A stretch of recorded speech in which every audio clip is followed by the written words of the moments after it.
Hey guys, welcome back to Radar Institute. This is Om Prakash Saini. आज हम जो बात करेंगे वो केमिस्ट्री के मॉडल पेपर की बात करेंगे। तो यहाँ पे हम डिस्कस करेंगे केमिस्ट्री का मॉडल पेपर। इस मॉडल पेपर में हम ये देखेंगे कि जो क्वेश्चन होते हैं वो किस प्रकार से होते हैं और उनके आंसर जो होते हैं आपको किस प्रकार से देने हैं। आप एक सटीक आंसर देंगे, एक तरीके से आंसर देंगे, जो आपके मार्क्स हैं वो ज़्यादा मिलने की चांसेस हैं वो बहुत ज़्यादा बढ़ जाते हैं। तो हम केमिस्ट्री का पेपर डिस्कस कर रहे हैं और ये क्लास 12th का है। पूर्णांक है 70 मार्क्स, यानी कि ये मैक्सिमम मार्क्स हैं, मैक्स मार्क्स। आप अधिकतम 70 मार्क्स ले सकते हैं इस पेपर में और आपको ये 3 घंटे और 15 मिनट में हल करना है। निर्देश क्या क्या दिए हैं, आप परीक्षा में भी इन निर्देशों को पढ़ें। 2 मिनट लगते हैं, कोई बड़ी बात नहीं है। सभी प्रश्न अनिवार्य हैं और निर्धारित अंक उसके समक्ष दिए गए हैं। सामने जो मार्क्स दिए गए हैं ये उस प्रश्न में आपको कितने नंबर मिलेंगे अगर आपने सही उत्तर दिया तो ये उसके सामने लिखा हुआ है। गणनात्मक प्रश्नों में गणना के समस्त पद लिखिए। कहने का मतलब है जो न्यूमेरिकल होते हैं उनको हल करना होता है, तो आप जो स्टेप्स होते हैं, जैसे कौन कौन से पद होते हैं, जैसे हमने मान लीजिए कि सूत्र लिख रहे हैं, फिर उसके अंदर कोई मान लीजिए अल्फ़ा कोई है, तो अल्फ़ा क्या है, फिर उसका अल्फ़ा का मान क्या है, अल्फ़ा का मान सूत्र में रखने पर, ऐसे इस प्रकार से जो पूरी लाइंस होती हैं वो आप प्रॉपर तरीके से लिखेंगे तो पूरे पद लिखेंगे तो उसमें आपको ज़्यादा मार्क्स मिलेंगे। इस लाइन का कहने का मतलब ये है। फिर उसके बाद बात करते हैं प्रश्नों के प्रासंगिक उत्तर लिखिए, यानी कि जो रिलेटेड आंसर हैं, जो वास्तविकता में उसका उत्तर है वही उत्तर लिखें। उसके इधर उधर की बात न करके अपना समय और अपना पेज व्यर्थ ना करें, क्योंकि आपको जो मार्क्स हैं वो सही लिखने पर ही मिलेंगे। अगर आप गलत लिख रहे हैं तो उसमें आपके जो मार्क्स हैं वो संभवतया उतने नहीं मिल पाएंगे जितने उसमें मिलने चाहिए। तो आप जो करेक्ट आंसर है या उसका जो रियल आंसर है वही लिखने का प्रयास करें। जहां आवश्यक हो रासायनिक समीकरण लिखे। ये ऑब्वियस सी बात है, जैसे केमिस्ट्री का पेपर है तो आप उसमें रासायनिक समीकरण अधिक से अधिक लिखने का प्रयास करें। रासायनिक समीकरण अधिक से अधिक लिखेंगे तो उसके अंदर जो मार्क्स हैं वो भी ज़्यादा आने के चांस बढ़ जाते हैं। जहाँ पे ज़रूरी हो वहाँ पे तो आप अवश्य रूप से जो रासायनिक समीकरण हैं, जो केमिकल रिएक्शंस हैं, वो आप ज़रूर लिखें। तो आप देखते हैं कि जो किस प्रकार से यहाँ पे प्रश्न पूछे जाते हैं और आपको जो आंसर है वो किस प्रकार से दिया जाएगा। सबसे पहले जो है ये खंड 1 है, जिसके अंदर आपको क्या करना है, 4 विकल्प दिए गए हैं और उनमें से आपको एक सेलेक्ट करना है। किस प्रकार से करेंगे, जैसे मान लीजिए निम्नलिखित में से कौन सा विलयन का अणुसंख्यक गुण नहीं है। तो देखिए, परासरण दाब, पृष्ठ तनाव, वाष्प दाब में अवनमन, हिमांक में अवनमन।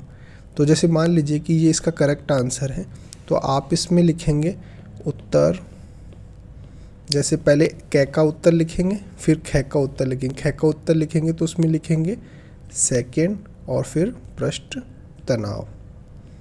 केवल इतना सा लिख देंगे तो आपका जो उत्तर है वो करेक्ट है। या फिर आप इसको पूरा भी लिख सकते हैं, ख लिख के और फिर उसमें लिखेंगे कि इनमें से जो पृष्ठ तनाव है वो अणुसंख्यक गुण नहीं है। इस प्रकार से पूरी लाइन करके भी लिख सकते हैं। और इसके लिए आपको जो मार्क्स दिए गए हैं कि आप अगर करेक्ट आंसर देंगे तो कितने मार्क्स देंगे, तो वो है 1 नंबर। 1 नंबर देने आपको तभी दिया जाएगा जब आप करेक्ट आंसर लिखेंगे और इसमें कटने की कोई चांस नहीं होते हैं। इसलिए आप कोशिश कीजिए कि जो एबेसिड वाले प्रश्न हैं वो सभी सही करें। क्योंकि इसमें अगर जैसे मान लीजिए आपने इसका करेक्ट आंसर दिया है तो आपको इसमें पूरा 1 मार्क्स मिलेगा। अगर आप बड़े प्रश्न कर रहे हैं, जैसे 5 नंबर का प्रश्न है, तो आप कितना भी अच्छा लिख दीजिए उसमें पूरे नंबर नहीं मिलते हैं। लेकिन अगर इसमें एबेसिड वाले में जैसे मान लीजिए 5 प्रश्न हैं, 1 2 3 4 5 6 प्रश्न हैं, और आपने 6 के 6 सही किए हैं तो पूरे नंबर 6 के 6 नंबर मिलेंगे। तो आप कोशिश कीजिए कि जो एबेसेडे वाले प्रश्न हैं वो सही करने का प्रयास करें। होता क्या है, इसका उल्टा होता है। बच्चे जो होते हैं वो जो एबेसेडे वाले प्रश्न होते हैं उन पे ध्यान ही नहीं देते हैं। वो जो भी मन करता है उस पर टिक लगा के और बोल देते हैं कि ठीक है। बड़े प्रश्नों पर ज़्यादा ध्यान देते हैं, बाकी होना इसका उल्टा चाहिए। एबेसेडे वाले प्रश्न भी ठीक करने चाहिए क्योंकि इनमें जो मार्क्स हैं वो पूरे मिलते हैं। उसके बाद प्रश्न 2 आता है जिसके अंदर आपको 2 मार्क्स दिए जाएंगे अगर करेक्ट आंसर होगा तो। इसमें अगर 2 मार्क्स का प्रश्न है तो लगभग आपको 5 से 7 लाइन तो लिखनी ही चाहिए ताकि आपको 2 मार्क्स दिए जाएं। इसके बाद प्रश्न 3 आता है, इसमें भी 2 मार्क्स दिए गए हैं। और ये जो 1+1 इसका मतलब क्या होता है, जब किसी भी प्रश्न में 2 चीज़ें पूछी जाती हैं तो जो अगर पहली चीज़ आप सही लिखते हैं दूसरी गलत लिखते हैं तो आपको ये 1 नंबर दिया जाएगा, और अगर पहली चीज़ गलत लिखते हैं और दूसरी चीज़ गलत लिखते हैं तो ये 1 नंबर दिया जाएगा, और अगर दोनों चीज़ें सही लिखते हैं तो आपको 1 इसका और 1 इसका, इस प्रकार से पूरे 2 नंबर दिए जाएंगे। जैसे मान लीजिए यहाँ पे ये प्रश्न 4 के अंदर 1+1+1 लिखा हुआ है। इसके अंदर आपको प्रतिरोधकता, विशिष्ट चालकता और मोलर चालकता 3 चीज़ें पूछ रहा है। अगर आपने ये हल कर दिया, मान लीजिए प्रतिरोधकता का आपको सूत्र आता है और आपने हल कर दिया तो आपको 1 नंबर मिल जाएगा। विशिष्ट चालकता का भी आपको सूत्र आता है और आपने वो ठीक कर दिया तो 1 नंबर और मिल जाएगा। अगर मोलर चालकता का भी सूत्र आता है तो ये आपने हल कर दिया तो इस प्रकार से 1 नंबर और मिल जाएगा। टोटल आपको तीनों चीज़ें हल कर दी तो 3 मार्क्स दिए जाएंगे। लेकिन मान लीजिए मोलर चालकता का आपको सूत्र नहीं आता है तो केवल आपको 1 और 1 2 नंबर दिए जाएंगे। इसी प्रकार से अगर आपको इसका भी सूत्र नहीं आता, केवल प्रतिरोधकता का सूत्र आता है, तो ऐसा नहीं है कि पूरा प्रश्न गलत हो जाएगा, आपको इसके लिए 1 मार्क्स दिया जाएगा। यहाँ पे लिखा हुआ है कि 1+1+1 यानी कि तीनों जो चीज़ें हैं वो 1-1 मार्क्स की है। यहाँ पे देख सकते हैं आपको ग्लूकोसैकरिक ग्लूकोऑक्सी कैसे प्राप्त किया जाता है, समीकरण लिखिए। तो इसमें एक तो सूत्र लिखिए, संरचना सूत्र पूछ रहा है, एक ये दोनों चीज़ें पूछ रहा है ग्लूकोसैकरिक और ग्लूकोऑक्सी, और एक चीज़ हो गई, एक ही हो गई, एक ही हो गई। अगर आप ये तीनों चीज़ें लिखते हैं इसके लिए 1 नंबर दिया जाएगा, इसके लिए भी और इसके लिए भी। तीनों चीज़ें सही लिखते हैं तो 3 नंबर, 2 चीज़ें सही लिखते हैं तो 2 नंबर, और 1 चीज़ सही लिखते हैं तो 1 नंबर। आप ये कोई भी चीज़ हो सकती है, जैसे मान लीजिए तीसरा नंबर है, जैसे ये कैसे प्राप्त किया जाता है या इसका संरचना सूत्र क्या होता है, ये आता है और ये आता है, ये नहीं आता आपको तो 1 नंबर इसका और 1 नंबर इसका, 2 नंबर आपको दिए जाएंगे। फिर बात आती है 4 नंबर की। यहाँ पे भी देखिए 1 2 3 4 नंबर अलग अलग दिए गए हैं। तो अगर आप जैसे चारों प्रश्न सही करते हैं तो आपको 4 नंबर दिए जाएंगे, और अगर 2 चीज़ें सही करते हैं 2 नंबर दिए जाएंगे। इस प्रकार से इनको डिवाइड किया हुआ है।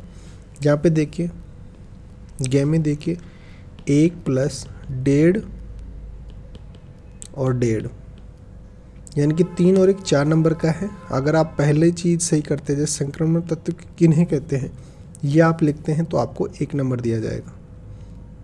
ठीक है, ये रंग आयन बनाते हैं, इसको अगर आप समझा दिए तो इसके लिए आपको 1.5 नंबर और दे देंगे।